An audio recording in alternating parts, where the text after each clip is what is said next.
ඉතින් මම මේ දෙමළ මම ලියපු එක හරිද කියලා බලන්න Google Translate කරන්නයි යන්නේ. මම ලියලා තියෙනවා වැරදි නම් කමෙන්ට් කරන්න යටින්. ඕන්න බලන්න ඉතින් Google Translate එකේ ආව එක.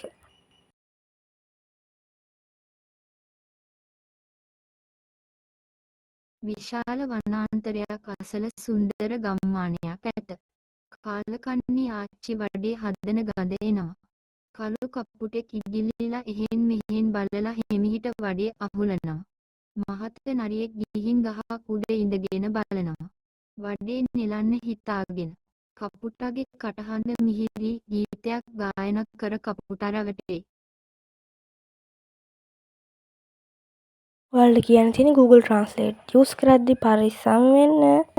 මම ලියලා වැරදි නම් කමෙන්ට් කරගෙන යන්න යාළුවනේ. මාව subscribe කරන්න අමතක කරන්න එපා.